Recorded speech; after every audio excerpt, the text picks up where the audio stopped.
সুপ্রিয় দর্শক মণ্ডলী, আসসালামু আলাইকুম। Welcome back to my channel. Alisha BD channel থেকে চলে আসলাম একটা রেসিপি নিয়ে। আজকে দেখাবো আপনাদের কাঁঠালের পিঠা।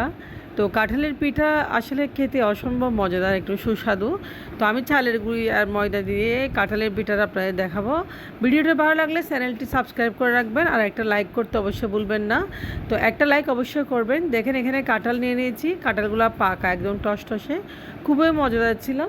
এবং এই কাঁঠালগুলো আমি একটু ভালোভাবে পরিষ্কার করে নিয়েছি। এখন এরপর যে কাঁঠালের বিচিগুলো আমি উঠে নেব। তো এরপর যে কাঁঠালের বিচিগুলো দেখেন আমি উঠে ফেলে দিচ্ছি। তো কাঁঠালগুলো আমি ব্লেন্ড করে নেব। এরপর যে সবগুলো কাঁঠালের বিচি ফেলে ব্লেন্ড করে নিয়েছি দেখেন। তো ব্লেন্ড করে এখন পিঠাটা আমি বানিয়ে নেব খুব সুন্দর করে। তো এরপর যদি ইচ্ছে আমি এখানে চালের গুঁড়া মেজারমেন্ট কাপে 1 কাপ পরিমাণ মতো, আর দিয়েছি এখানে আমি ময়দা, দেখেন মেজারমেন্ট কাপে চালের গুঁড়া ময়দা দিয়েছি। আর সাথে দিয়েছি এখানে আমি চিনিটা আপনাদের প্রয়োজন মতো দিবেন। আর এখানে চিনি দেওয়ার প্রয়োজন না হলে দিবেন না, কাঁঠাল যেহেতু মিষ্টি, তারপর আমি চিনি দিয়েছি, বাচ্চারা যেহেতু খাবে। আর সাথে দিয়েছি অল্প করে আমি এখানে হাফ টিস্পুন বেকিং পাউডার অবশ্যই একটু দিয়েছি, কারণ নাচটা একটু ফোলার জন্য। তো এখন সুন্দর করে হাত দিয়ে ভালোভাবে মেখে নেব। তো আমি সুন্দর করে হাত দিয়ে সব কিছু একসাথে মিক্স করে নিচ্ছি। আমি এখানে কোনো পানি অ্যাড করব না, যেহেতু কাঁঠালের অনেক পিউরি, তো কাঁঠালের পিউরিগুলো অনেক পানিযুক্ত, সেহেতু আমি কোনো পানি ব্যবহার করব না। তো এখন রেস্ট রেখে দেবো 15 মিনিটের জন্য, যেহেতু চালের গুঁড়া দিয়েছি।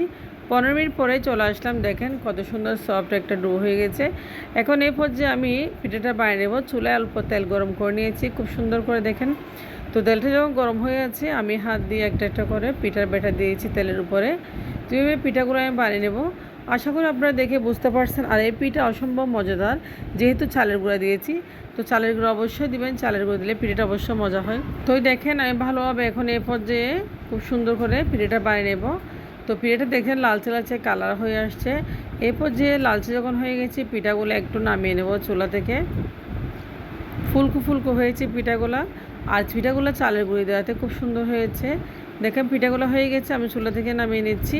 এভাবে সবগুলো পিঠা আমি স্টেপ বাই স্টেপ বানিয়ে নেব। তো কাঁঠালের পিঠা আসলে কাঁঠালের সিজনে খাওয়া যায়, অনেকে কাঁঠালের রস সংগ্রহ করে রাখে কাঁঠালের পিঠা খাওয়ার জন্য। তবে এটা একটু তিতো তিতো লাগে। তবে যখনই নেক্সট ডে কাঁঠালের সিজন, তখনই যে পিঠা বানানো যায়, খেতে খুবই মজা। তো আমি আরেক ধাপে পিঠা একটু ভেজে নিচ্ছি তেলে।